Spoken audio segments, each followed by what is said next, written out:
mean, it's 2022. That stuff ain't cute anymore. Yeah. Like, it's not cute to have, like, a jealous, possessive boyfriend. Like, I love it when dudes like Rodney are not, super masculine and are, like give a lot of space to women. here we are. Family meeting. Family meeting. Okay, but you really can't be part of this. Okay. Yeah, at least not yet. It's too much. Hi, y'all. We're Kelly and Julie, and we're here to find love. Sort of Julie. This is not Julie. I'm Bert. This is Bert. I'm Kelly. If you're friends with this channel, you know Julie. Here's a photo of Julie. We love Julie here, but Julie is not here today. Julie is off having adventures and doing real people stuff out in the world. And so in her place, I've brought Bert. It's me, amateur guest hour here on Here to Find Love. Bert is my partner. He is our #1 fan here at Here to Find Love. And we figured, I don't know, he's got some good opinions about stuff, so.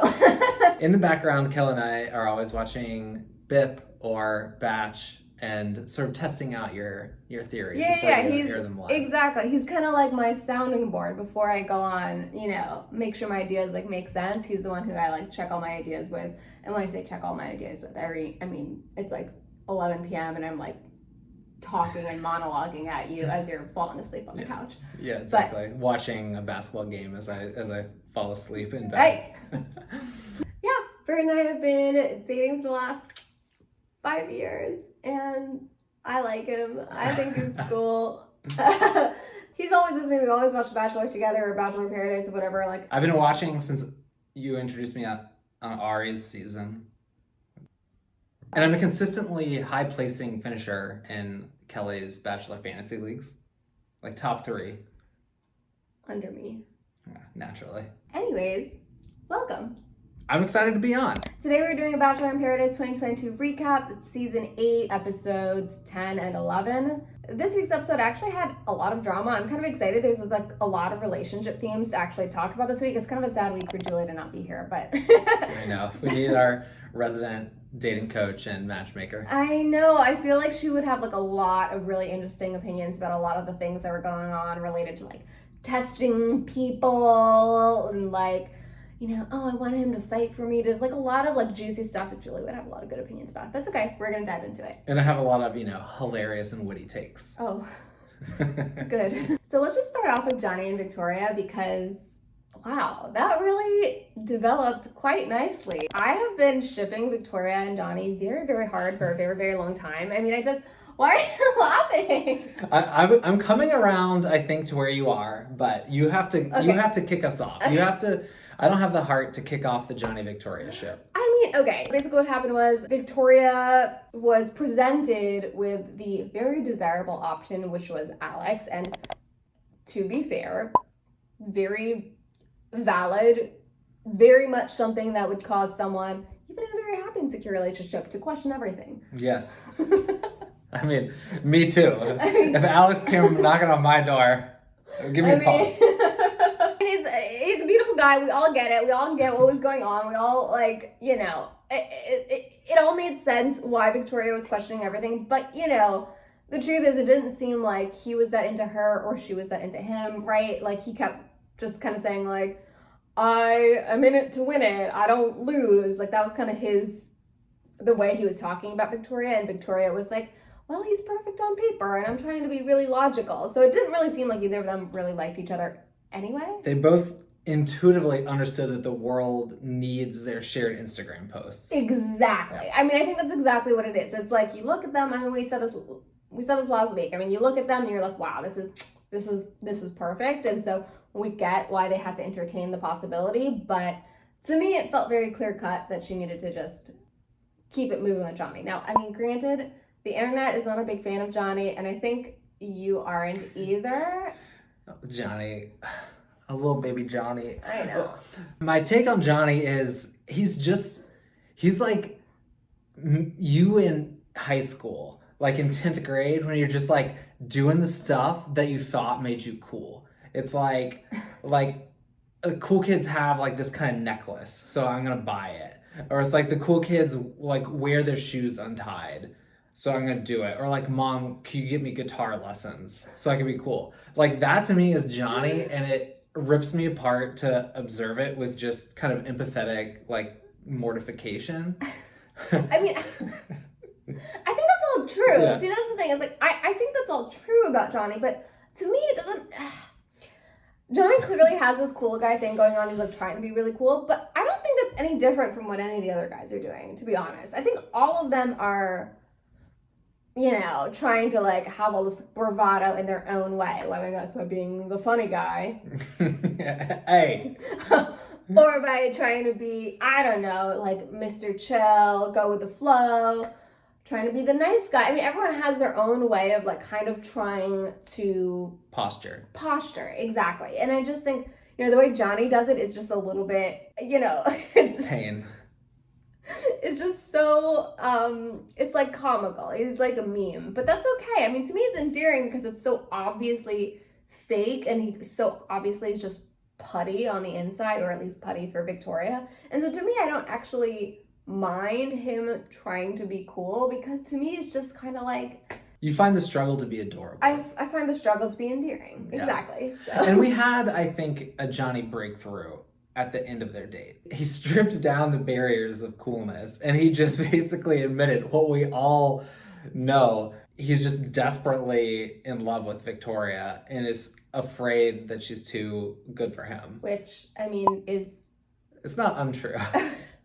I mean, at least he got there, to your point. And I completely agree. And honestly, like, that's another thing that I really appreciate about their relationship. It really does feel like he has some avoidant tendencies, right? And in terms of talking about the dating here, I mean, it seems like he just is the kind of guy who's like either afraid of commitment, or just kind of said like as soon as things get good, that's when he starts to run away in relationships. He's said that before to the camera. So it seems like he has a little bit of this commitment issues, or this tendency to run off. But it's really endearing to me that he is kind of trying to push through them, because Victoria is just that great. And, you know, I mean, this is the dream, right? You meet a partner who you just really, someone who you're just really like, wow, this person is amazing, and so amazing that I'm going to work through my bullshit and like actually come out the other side and learn how to have secure attachments, because this person is worth it to me to like do that, like have that growth.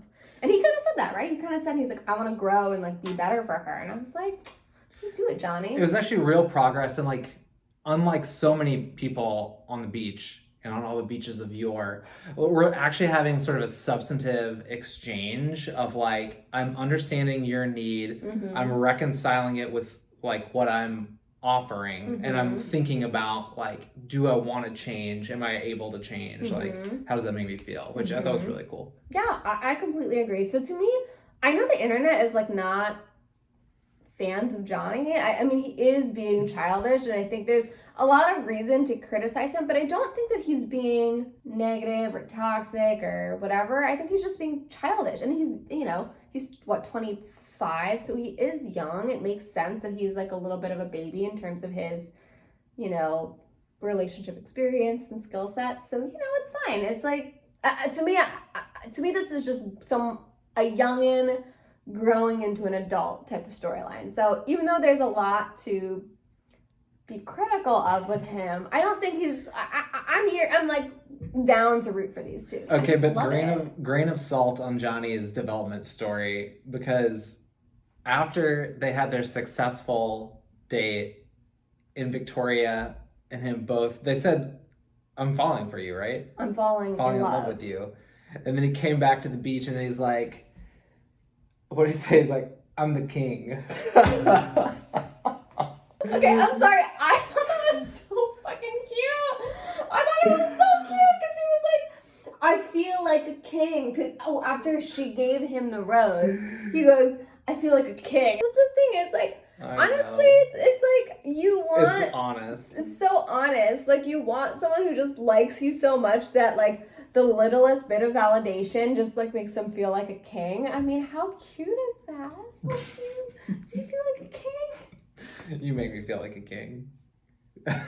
Let us all know down below what you all think about Victoria and Johnny. Are you fans of these two? Do you think that they're a sweet couple? I don't I was into it. So I don't know. I know people disagree. I know y'all aren't going to come for me, but let us know down below. By the way, if you're new here, hi, welcome. Me and Julie, not Bert, are two dating coaches who analyze the relationship themes and psychology that is happening in reality TV shows. So if you're into this kind of stuff, make sure you hit that subscribe button and the little bell for notifications so you can follow along. Okay, now we gotta get into this whole Eliza, Rodney, Justin, I wanted you to fight for me situation because, man, there's lots to unpack here. So basically what happens is Rodney and Eliza, they were a very secure couple. They had been together since, I guess maybe just last week when Rodney chose Eliza over Lace, and the two of them have been really secure. They've been really cute. I think a lot of people have been really into these two on the beach and on the internet. But basically what happens is Justin, who already went home, he already appeared on Bachelor in Paradise, and now,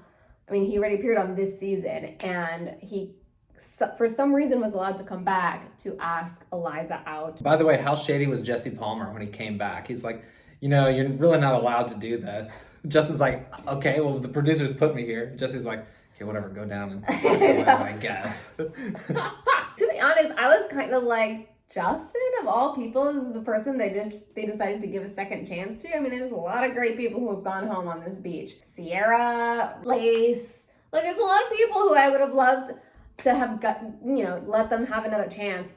Rick. My theory on Justin is that he either pulls well with the audience because he's, hot and fun, or he's just great for marketing because of his face. Bit of a rubber face. Justin comes back, asks Eliza out. Eliza clearly was excited about it and interested. I think she just really liked the validation of oh, he came back just for me. I think she really liked that. And she goes to Rodney being like, hey, Justin asked me out and I'm thinking of going. What do you think? Rodney, being the stand-up guy that he is like, hey, I don't control you. You can make your own decisions. I don't want you to go, but also I trust what we have. And if you feel the need to explore things, do it. And I, hope and I have confidence that you're going to choose me in the end because we have this really great relationship. Now, Eliza didn't respond so well to that.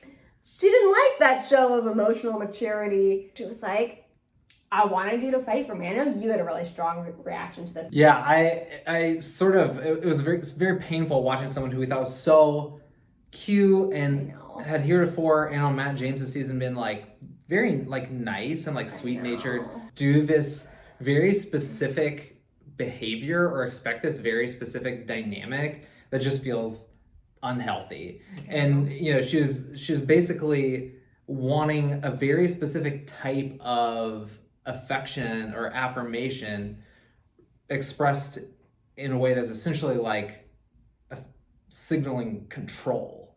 Yeah. Which is not inherently a bad thing for her to want. That's a fine way to have, I think, inbound affection. Maybe, I don't know, you tell me.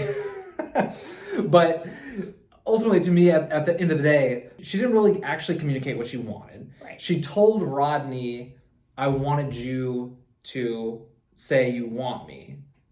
I wanted you to say, I don't want you to go.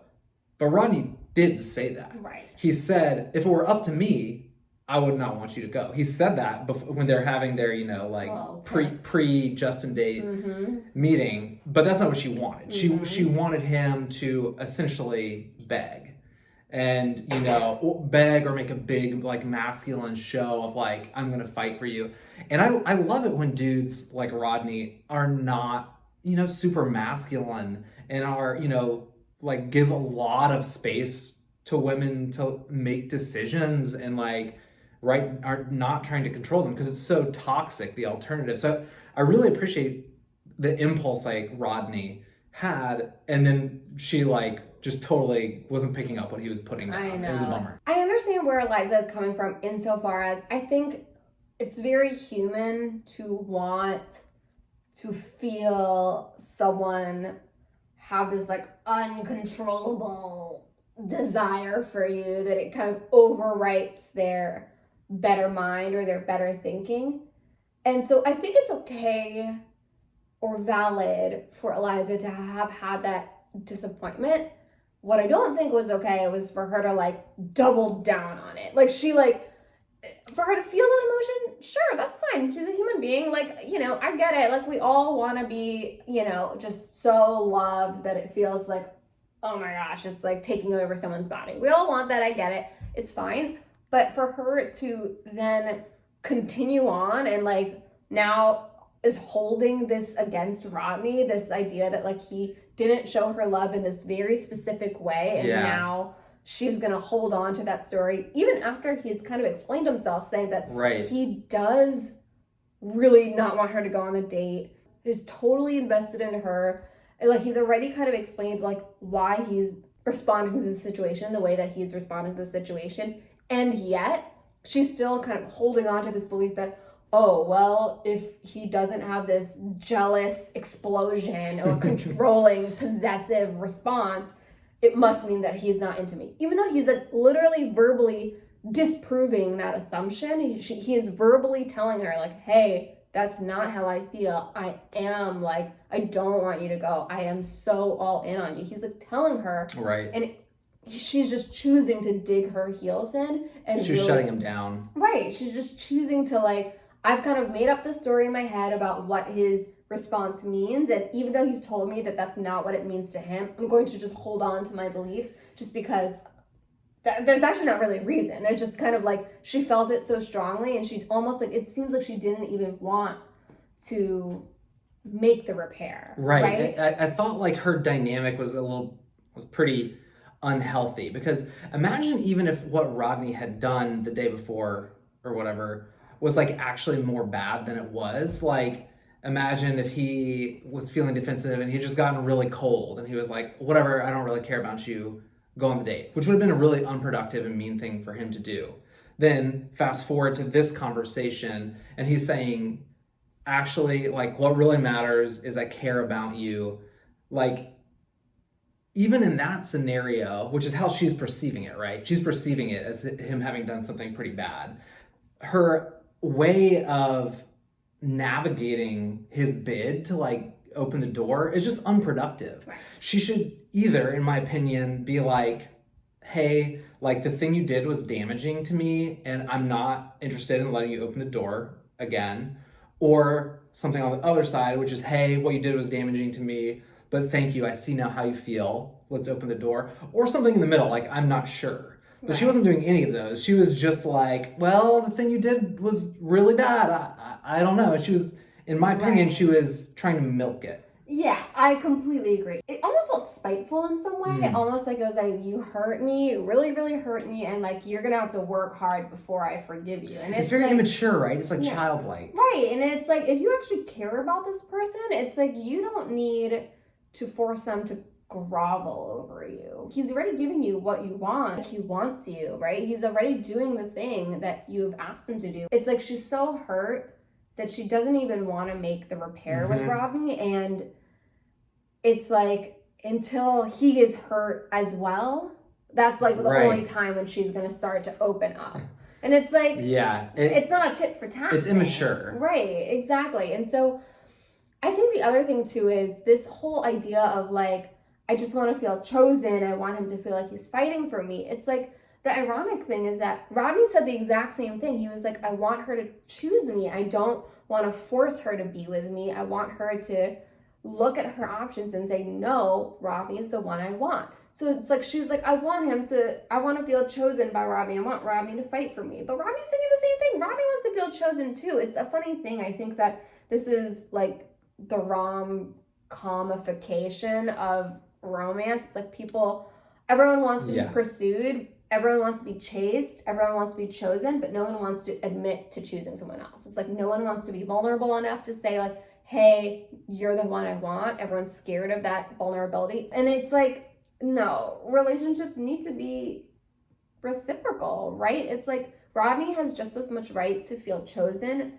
as Eliza does. And Eliza had it in her head that it was only her right to feel chosen and pursued, as opposed to something that Rodney should get to feel too, right? And it's gendered, it's a gendered, Disney-ified vision of love. And we know that it's so common because it happens the same way with Kate and Logan. The exact same thing happens. Yeah, it's the exact same dynamic, and it was surprising to see that dynamic play out essentially in perfect parallel with two such different people. Right. Between Kate and Eliza. And I guess maybe like the thing that's like kind of such a bummer is like maybe they're not that different, because I at least really don't have a very high opinion of Kate. I think she's like very constructed in how she shows up in situations, and I think is very,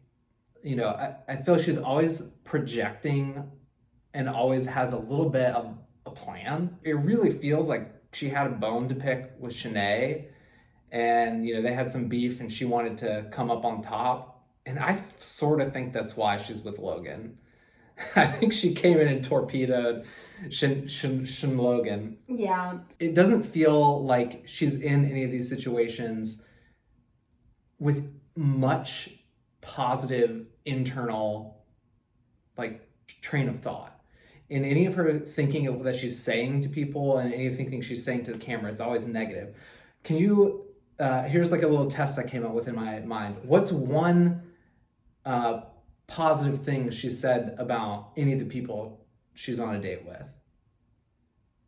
A positive thing that Kate has said about any of the people she's been on a date with.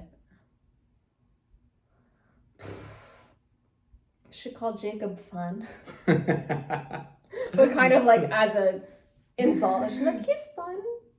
Right. So same with Hayden. She's like, he's sweet. She's very ready to say, we're forming a real connection. We're forming connection. She says that over and over, but I haven't actually heard anything she likes about anyone. So anyway, I got off on a Kate tangent. That's how I feel about Kate. And I'm just sad that Eliza has some of the same stuff going on as Kate. You're so right. I mean, when Kate did it, honestly, that was less surprising to me than when Eliza did it, because you're right. Like Kate, like this little game playing attitude of like, I'm gonna test him, and oh, he failed that test. That's kind of been her attitude this whole time. She kind of, it seems like she's viewing the whole thing as a game. Honestly, she wanted to kind of defeat Shanae and kind of like. Which she totally did, by the way. I know, she did. But yeah, so it wasn't surprising to me for Kate to do that, but for Eliza to do it, I don't know. And it's funny because like for Eliza, she seemed to believe it so earnestly, which is like the sadder thing about it. I know. She kind of like, she was like tearing, she's like, oh, I guess like I know where Rodney stands now. It's like. That weird Fako narrative really is like hard-coded into her. I know, it's sad, honestly. It's like, it's kind of like, in some ways, I mean, last week we talked about the peak of heterosexuality, which is Victoria and Alex. And this is kind of like the dregs, right? It's like the dregs of heterosexuality. You're right. Right? It's like...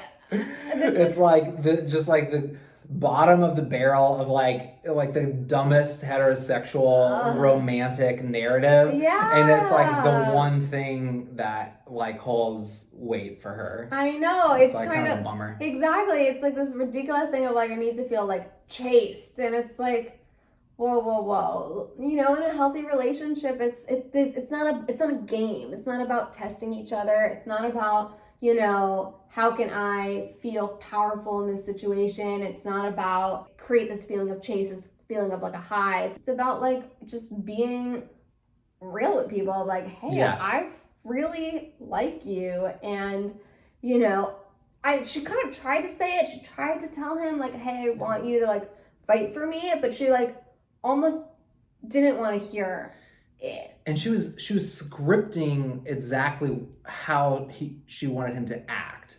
So she communicated a need, but then she had like this highly specific sequence she needed to see to have that need be met, which is just kind of not how relationships work. Right. And like in their second conversation, when he kind of explained like, oh, hey, like now I understand that that's what you want. This is how you want me to like respond to those situations. That's what I'm going to do. I'm going to do exactly that. And, my focus is fully on you.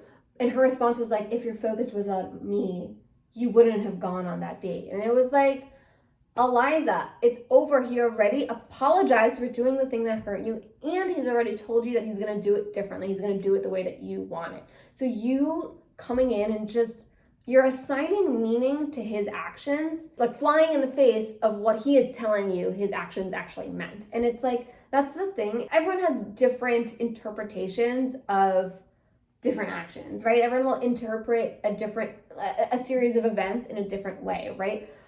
You know, I might interpret Rodney telling me like, hey, like, I respect your decision. If you need to explore, you know, you explore it. I feel really confident in us. That doesn't scare me. I might interpret that as being like, oh my God, Rodney, like, that's so sweet that you like trust me. That's so sweet that you are so confident in us. Like, wow, like, I thought you would give me a hard time, but you didn't. Like, you're so caring to me even when I'm doing something that's like not exactly what you want. Like, I might interpret that in a really, really positive way. Now, clearly, Eliza didn't, but that's the thing. It's like, there's not one meaning to every single set of actions. There's not one right way to respond to it. And clearly, Rodney told her directly, like, hey, the way you read this set of actions is not the way I was intending the set of actions. I'm telling you that the intention was different. And she's like, no, I know what your actions mean. This is what your actions mean. And it's like, you don't get to assign the meaning to his actions. He'll tell you what his actions meant. And if you don't believe him, then you got a different problem. Right. It's different than the thing we always say, which is like, you know, she's allowed to define the impact his actions had on her. Exactly. But she was trying to do actually like not even much of that. She didn't even really talk too much about how she felt. Right. She was like, here's what you lack. What you lack is care for me. Right. And to your point, she can't define what's in his brain. Right, she can't define it. The impact, I think they both actually agreed on. It seemed like they both agreed, like, my actions clearly hurt you, Eliza, like me, Rodney. Yeah, my totally. actions hurt you. I understand now how you were seeing my actions, and I'm gonna do it differently, which is exactly what you should do in any, like, he was so non-defensive about it, which I actually appreciated, that he was like, I didn't see it the way you saw it, but now I see it. Now I understand how you see it. I'm going to move forward with that understanding to make sure that you don't get hurt, and I won't do the thing that's going to upset you. Wow, he didn't even say that I agree with your point of view. He was just like, I understand it. I'm gonna be different. Wow, what a mature way to respond to a discrepancy in what actions mean. I had the same thought. I thought he could have done some things different in the Eliza conversation. But I think at core, you're so on point that he's clearly very confident. Because it's like night and day between different people on the beach. People who can humble themselves and be like, I was wrong, or I hurt you. Yeah. And not like go into the internal spiral of like, if something like that were to be admitted, what does it mean? Everyone will hate me, or I'm worthless. Yeah. Rodney was clearly able to go there. You're right. Well, what do you think that he could have done differently in the conversation? Okay, so I think he was like pretty good. I would give him, you know, like A-. But I think to get up to like an A, he did a good job of saying like, you know, I really want to fight for you. I want to make it happen. Mm-hmm. But I think like, and I also think he did a good job of not fully leaning into the narrative, you know, she was putting on him of like, you know, I wasn't there for you. Because I don't think that was true. And so I thought he did a pretty good job of like, you know, not letting that narrative grow larger for her. But I don't think he gave her just enough affirmation.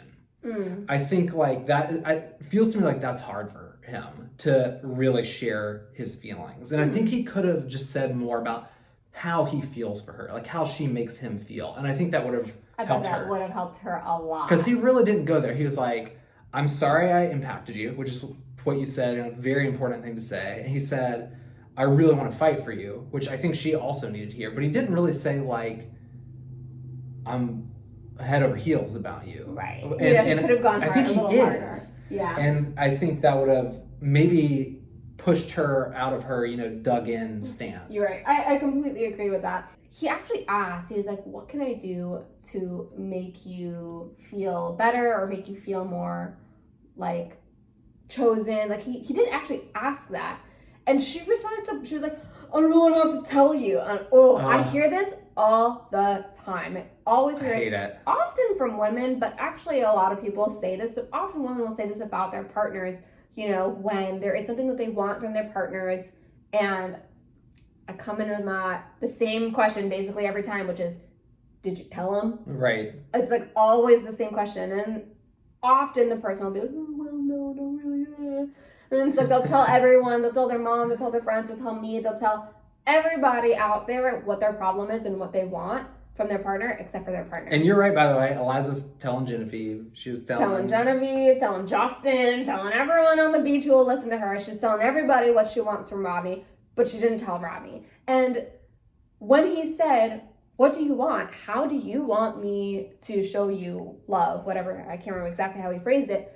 She was like, I don't want to have to tell you. I shouldn't have to tell you. And it's like, girl, people aren't mind readers. Like, what makes you feel loved is not the same as what makes the next girl feel loved. And it's not the same as what maybe Rodney interprets as loving actions, right? Rodney thinks he's been showing you love. And so you are clearly not seeing eye to eye about this. So yeah, you gotta tell him, what is it that makes you feel loved? You know, people are not mind readers. No matter how much they love you, they cannot read your mind. They don't know what it is that's going to satisfy whatever the need, the desire is that you have. And so, you know, to me, it's like, if you're not going to tell him what you want, you can't be mad at him for not doing it. That thinking of like, if he really loves me, I wouldn't have to tell him. He would just do it. It's like, again, it's like, it's Disney love. It's like, we're not characters in a movie, okay? Not everyone is the same. And that's like the biggest thing I think that Eliza has forgotten in this situation, right? It's like the biggest thing that she's forgotten is that people are not all the same. People are not going to interpret actions the same way. And the way you're interpreting these actions is not the same way he's interpreting the actions. And the things that you want and interpret as what he should just know to do, it's not the same for everyone. And so you assuming that he should just read your mind, it's just kind of like you're sabotaging your own damn relationship. Okay, so who gets Eliza's rose next week? I guess I think it should go to Rodney. I also, by the way, don't think that Justin is that into Eliza. I also just don't like Justin very much. So I also don't want her to pick Justin, although now I'm kind of like, she's being so petty to Rodney that it makes me kind of think maybe her and Justin are a better match. I feel like typically in these situations, people end up choosing the person that they were already with longer. So that's kind of why I would lean towards Rodney. But to be honest, the level of immaturity that Eliza has displayed makes me feel like I could see her choosing Justin. Just take the shiny new object to use Aaron's term. I know. By the way, can we just talk about, I mean, I know Aaron didn't vindicate himself that well in this episode, but I'm a noted and documented Aaron Clancy stan, and he's just out there on the beach, being the party leader, defending his bros, advocating for Rod the Bod, and having some great sound bites this week. He's like Mr. Soundbite on the beach right now. But we'll get into him next. I got some thoughts about Aaron this week. I don't know that I've been fond of his performance. Okay, so for Eliza's rose, I completely agree with your assessment. I 100% think she actually likes Rodney, and this is all just, you know, her thing with Justin and her pushing away Rodney is all just sort of like a defense mechanism to make herself feel valued. But I think she totally likes Rodney, and she'll give her rose to Rodney. Let us know down below what you all think. Who do you think Eliza's going to give her rose to? And do you support her relationship with any of these couples anymore? I mean, any of these guys anymore? Because she's not coming off too great. So Eliza kind of set Rodney a test and then failed him. And Kate did the exact same thing to Logan. Yeah. I kind of had a suspicion that her interest in him is pretty lax, and so meager. So like wanting. Like she said that she wanted Logan to fight for her, but maybe, do we actually believe that she does? I don't know. I kind of think she was actually... Maybe Eliza is actually, like, really wants Rodney, and then for Kate, it's just, like, a way to, like, cut bait. She's like, he didn't fight for me. I guess I could go somewhere else. Exactly. I mean, I kind of... Maybe she saw Eliza doing it. Yes, exactly. I mean, that was kind of my theory about it. The thing with her is, too, that I mean, she directly used the words, like, he failed the test, and she directly used words like, stake your claim. ugh. I know. Why are they all these narratives are so gendered? And like they're like based, like you said, around control, possession. Yeah. It's like, that's not healthy.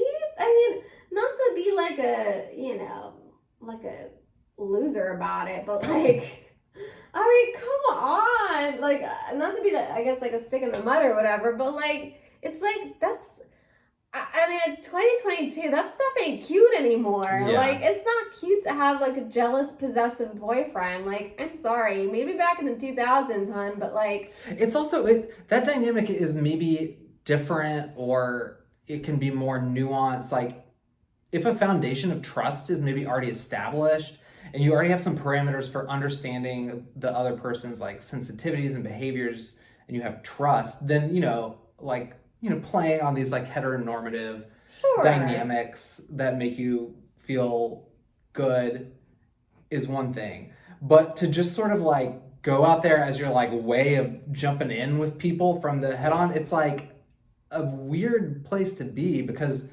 as I was saying, like a lot of guys are out there doing that, and it can result in bad, toxic situations. And so it's like, encouraging it, it's not great at all. Not a good look. I really was pretty disappointed by I was disappointed by a lot of people this week, but the ladies didn't really come through for us quite the way I had really hoped. There's a lot of just childish, archaic like ways of thinking about relationships that are showing up on the beach this summer. I'm a fucking human being, okay? I also, I want to feel chosen and like my guy is fighting for me, right? I think that having those feelings, just having that kind of like almost like deep-seated desire, because it's the water we swim in, right? That's the hetero norm we've been kind of taught. That's the storyline and narrative we've been taught to want and to desire. So I think that having that kind of feeling of like, that's what I want, I think that's okay. Yeah. But then it's like, you have to be able to recognize like, ooh, I'm having this weird feeling where like, I'm like wanting my partner to like possess me. That's weird. I should like... There's a time and a place, right? It's like a kink or something. It's like, there have to be some parameters around this. Right. There has to be some like maybe consent around this. Exactly. Yeah. Well, and it's also kind of like using that stuff for play is really different from using it as an actual way of, moving through your relationships, right? Totally. It's like, the gender heteronormative stuff. It's like we were saying about Victoria and Alex, there is something to be salvaged and stuff to enjoy about these like heterosexual narratives and norms and stories. There's something to be enjoyed by them, but you can't actually, or you should, it would be wise not to actually believe them when the rubber hits the road, right? When the rubber hits the road, you're actually going through issues. That's not the time to now start falling back on your weird heterosexual tropes, right? That's not the time to like fall back on these old beliefs. That's when you gotta put on your real, like, healthy communication hat, your healthy relationships hat, and be like, all right, I gotta actually, and I do this, we do this all the time. Like, it's like, we'll be in a fight, and I'll be like, the part of me that's like angry and just wants to like, chew your ear off is like, there's that part of me. She doesn't mean figuratively, like actually just like bite me, but. Anyways, there is the part of me that's like present, and I'm having these like urges or these needs. I'm having these like beliefs come up, and I'm like, why isn't he behaving in this way that the movies told me to want him to behave? And it's like, I have to consciously conjure up like the healthy, like, relationship coach version of myself. I'm like, oh, right, like, I'm supposed to like connect with him in the midst of conflict and listen to his point of view. Like, I have to like remember to do all of these things. Yeah, it takes a lot of restraint and patience and humility to be able to do that. Exactly. It's not easy, honestly. It's like pulling yourself out of, it's like realizing when you're you got caught in the soup of you got caught in the river of normativity. The narrative river, or like the trauma lagoon. Right. Yeah. You're like swimming in the lagoon, and you're like, oh, I need to like get back to shore, and then I can like analyze the situation from like a more level-headed place. Right. And I think that's the therapy canoe. Find the therapy canoe, get on it. Yeah. If you see any, like, you know, little Instagram buckets, throw them off. You don't need them. Whatever the like little buzzwords are that you read about on Instagram or on TikTok, throw those off the canoe. You don't need those. Actual therapy, folks. Sorry. This is going off the rails. Okay, where did we start? Okay, next topic. Speaking of Instagram buzzwords and stuff, what I will just quickly say about Hayden, who also showed up on the beach, he was the one who pulled Kate on a date. Not only did he just absolutely suck, like, he just really came in and just doubled down on all of his bullshit from his season with Gabby and Rachel. He just doubled down on all his, like, terrible things that he said about them. He just doubled down on all of it. It was just really gross to watch. I'm not even gonna get into any of that because it's very obvious how I feel about it. You mean his just perfect combination of, like, toxic and milquetoast? It's just like... It's like, how do you get both of those things in one person? Yeah, it's just so, like, such a combination of, like, vile and, like, forgettable. Yeah. Sorry, that's my take on Christian. Hayden. Fuck. What I was gonna say is the thing that he said to what's-her-face, to Kate, he says, I'm good at communicating. Like, I always tell people exactly what I think. It's like, that's not what healthy communication is. It's like, I get it. You read that communication is key to relationships and you read that in 18 different articles. I get that you read that in all the articles and you saw that in all the Instagram posts and all the TikToks that healthy communication matters. But just knowing the word communication is not the same as actually knowing how to communicate to another human being. And by the way, communication is not just speaking your mind. That's not what communication is. It's not just saying words, but it's saying the right words and knowing how to talk to people in a way that is non-violent, that is productive, that is caring, that is actually going to get you both to where you want to be, which in a relationship is ideally, you know, whatever, nurturing the relationship or figuring out that you're going separate ways, but doing that all in a loving and caring way. That's what communication is about. Not to mention making sure that the other person is able to, like, sit and listen to what you're saying. I just needed to throw that out there. It's just so terrible. It's stupid dog. Okay, let's get into the Genevieve and Aaron fights, multi-fights that happened this week. There was a lot of them. Let's start with the first one because that one was... It's funny because I had such different thoughts about this couple Monday night compared to Tuesday night, right? Yeah, it changed a lot. I don't know. There was a lot going on. So starting with Monday night, the fight that kind of happened between them was basically Justin comes back to date Eliza and Genevieve kind of has like a strong reaction. And in a conversation, I think with like Wells or something, Aaron goes... He slams his glass down. Oh yes, that is what happened. Aaron says, yeah, she was dating Justin, but then I came and she picked me over him. And he says it to like kind of brag about the relationship a little bit, just to be cute, really. And she goes, well, that's not really all that happened. Victoria came and he dated Victoria. Which is fine. Yeah. It wasn't really that awkward, but it hurt a little Air Bear's feelings. It hurt a little Air Bear's feelings. I think it would hurt my feelings too. I mean, like, obviously, I get it. Obviously, it was unintentional on her part. Like, it was like, not that she was doing something actively careless to him, but I understand why it hurt his feelings, considering that he's been having this sensitivity related to, or he tells us that he's been having this sensitivity related to being worried that Genevieve has chosen or is dating him only because the Justin thing didn't work out, which I think is a valid concern. And frankly, I don't think that that's true necessarily. However, one concern that I was really starting to have as they were describing or talking about the relationship throughout this fight, she kind of like really points out, like, you make me feel so good, you make me feel so safe. And he, I would say, smartly points out, like, yeah, but I want you to like me not just because I make you feel good. Which, I mean, I think that's a really smart nuance that a lot of people aren't able to distinguish, right? There's a huge difference between actually liking someone because you like them, you like their personality, you like the dynamic that you have together, versus liking someone only because you feel safe in the relationship. Because the truth is, that's the bare minimum. Right. Like, feeling safe, feeling secure, feeling like it's like the first rung of the ladder. Of right? like, yeah, exactly. It's like, obviously, if you've only been in toxic relationships, like the first time that you're in a safe relationship or a relationship where someone just like treats you well, that's gonna feel like pretty dramatically different. But that doesn't mean that you're in love. It just means that now you're in a healthy relationship. But in theory, all relationships should feel that way. And now then the question is, all right, now which guy do I actually like? Which dynamic do I actually like? Who am I actually in love with? Like a healthy relationship alone, that's the bare minimum. And so I think actually it was smart for Aaron to point that out. Yeah.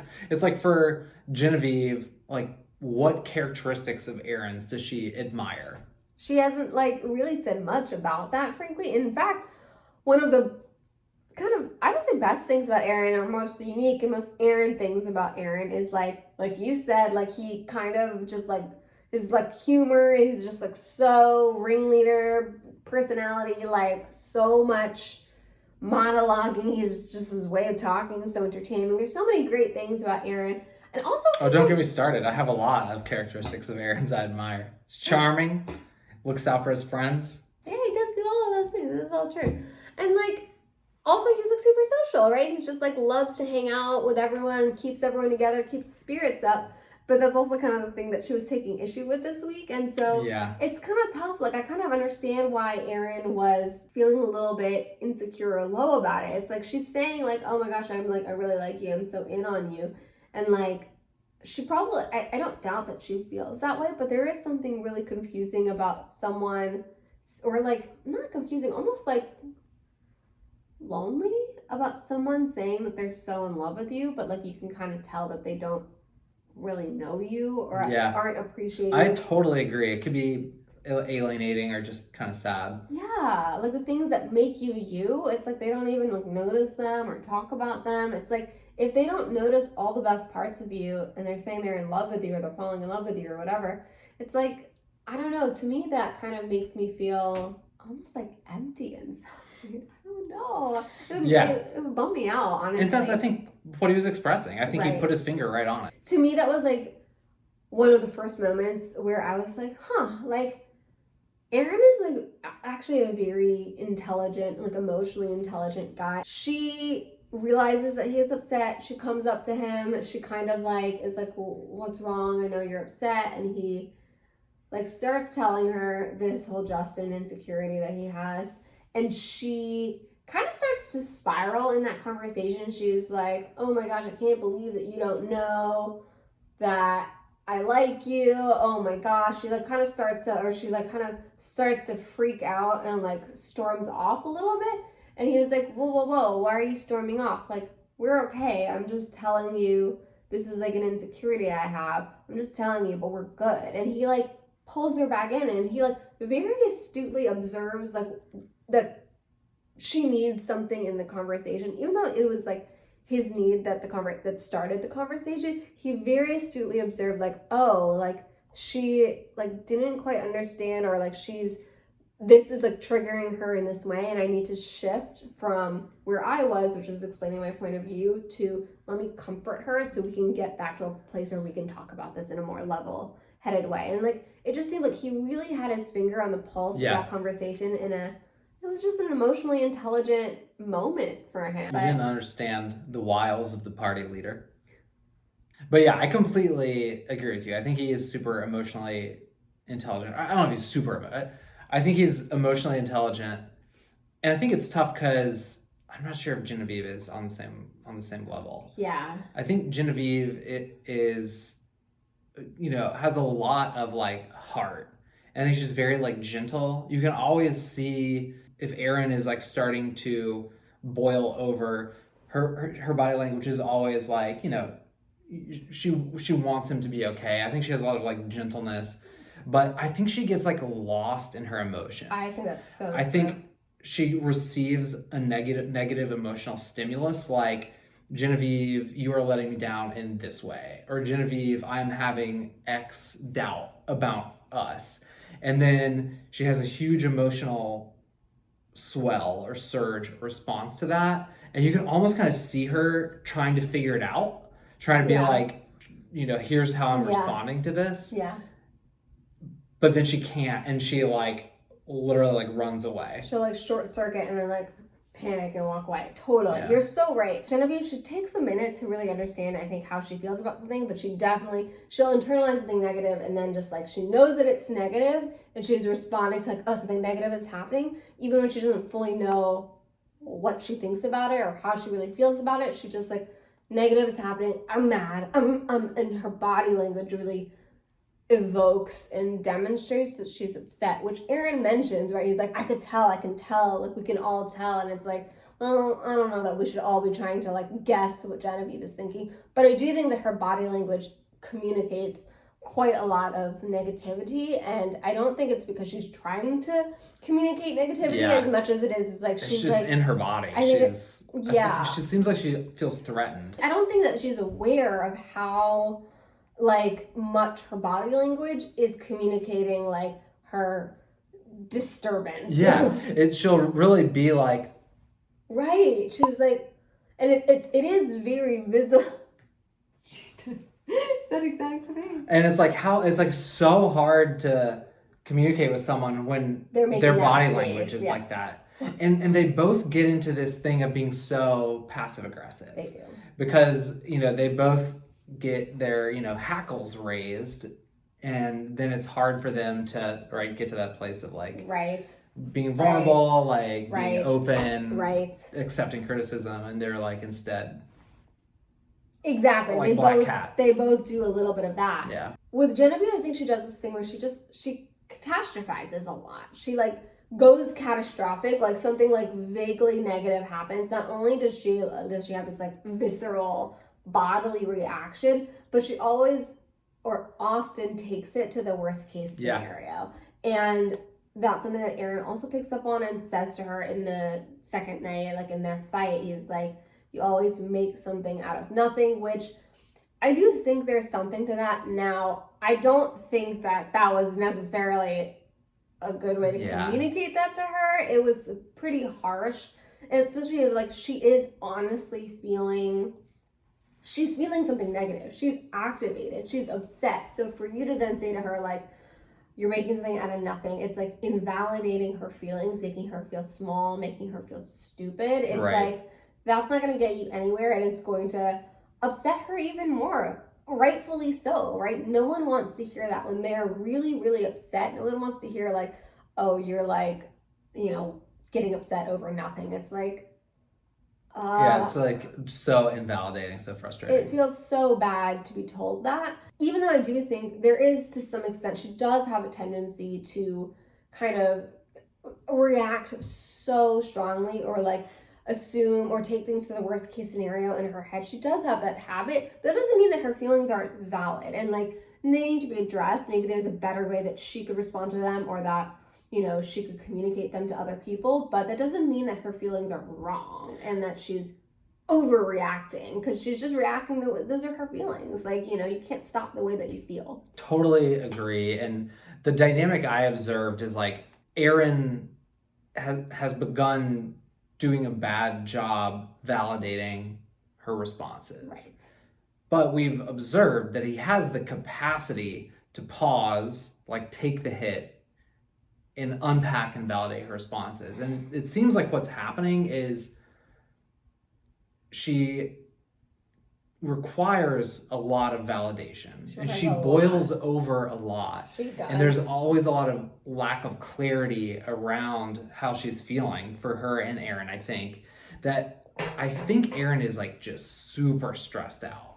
I think like every interaction they have that's not making out in the pool is like building and building and building to where I think his resilience is worn down, and he is like no longer able to engage with her, emotional, whatever amplitude productively. Yeah. It's like he's burned out. He seems burned out, but they've only been dating for 3 days. I know. It's like, it's tough. I mean, we said this Julie and I said this when Genevieve and Justin were dating. It's like, Genevieve does seem to be like kind of a hard person to date. It does seem like she has some maybe emotional regulation stuff that she needs to work on kind of on her own. She can do it in a relationship with the right partner, but she definitely needs to do some of that work by herself as well. And until she does, it's like, it is asking a lot for a partner to be able to consistently navigate that kind of huge emotional reaction, this like insecurity, this explosiveness, this kind of,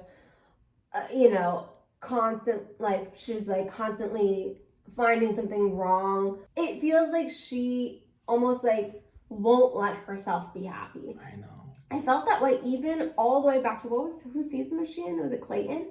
In Clayton's season, like she got so in a tizzy about Shanae, even before Shanae even cared about her at all. Like eventually Shanae set her sights on like sabotaging Genevieve's every move, but even before that happened, I think Genevieve got so upset about everything going on with Shanae that she like just couldn't even think about anything else, talk about anything else, focus on her relationship with Clayton. She just got so into that. And then I think that has been pretty consistent here on the beach too. It's like, even when things are all going right, it's like there's something else that she'll find to like latch onto the negative. Exactly. So again, it's like that's something that I think she probably needs to work on her own, and it's a lot to ask any one partner to like do that work for her. Even someone like Aaron who seems capable of doing it, it's just like, he and she like need to think about like, is that worth it at this stage? Right. I also think that Aaron wasn't necessarily coming in too pretty here either. Like I think I agree. He was being pretty mean. Yeah, that was very kind of sad to see. Yeah, Aaron just really kind of, I think that he like, it's like the cord, the last string got broken, whatever that metaphor is. He just really, the last straw was taken. Yeah, the last rope got snatched. Exactly. You get my point.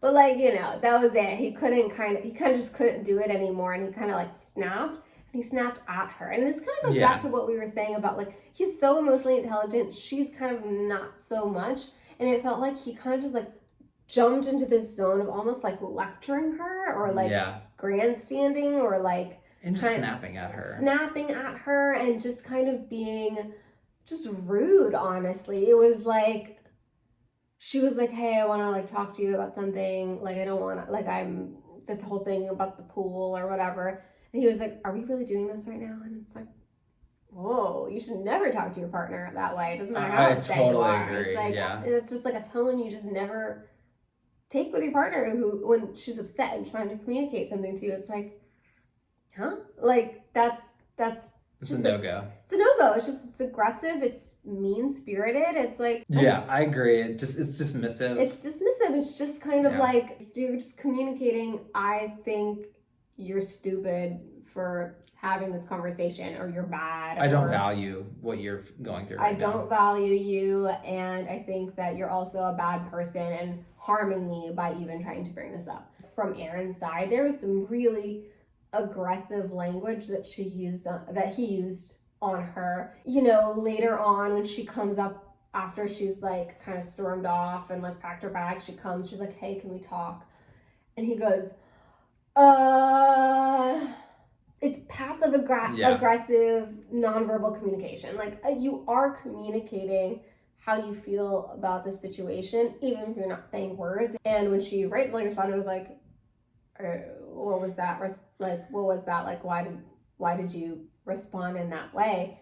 His thing that he said, which is like, I was trying to decide if I was ready for the conversation, and there's two people in a relationship. It's not all about you. It's like, dude, all you had to say was, hey, I think I need a few more minutes.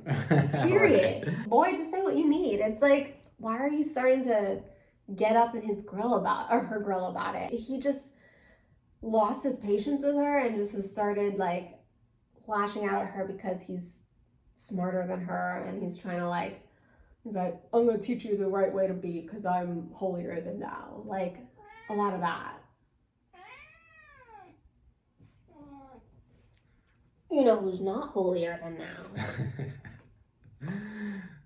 Bisquick, are you trying to be part of Here to Find Love? He's definitely here to find love. Bisquick is here to find love. Okay, but we buried the lead on Aaron and Genevieve a little bit, which is their get back together moment was perhaps the most wrenching and cinematic moment in Bachelor in Paradise history, where she was sad that he didn't want to hang out with her, and they got into a big fight about him needing more space and all of that, and she was just trying to find him to tell him she was falling in love with him.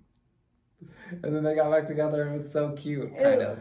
It was like cute, kind of. Exactly. It was like, I was like, this is sweet. I'm happy they worked it out. And also, are they still going to talk about all this? Yeah, they got a lot to work through. There was a lot. I mean, not only like what they were talking about, but how they talked about all of it. It was like there was so much wrong with the way they were managing that conflict, and the slap and I love you on it. To me, it was a little bit like that's great. You're in love. Okay, you decided you want to work on this, but don't forget to work on it, okay? Because it's a lot you gotta work on. I'm not saying it was a productive day or that I have a lot of faith in their relationship, but it was a really cute cinematic arc for the day.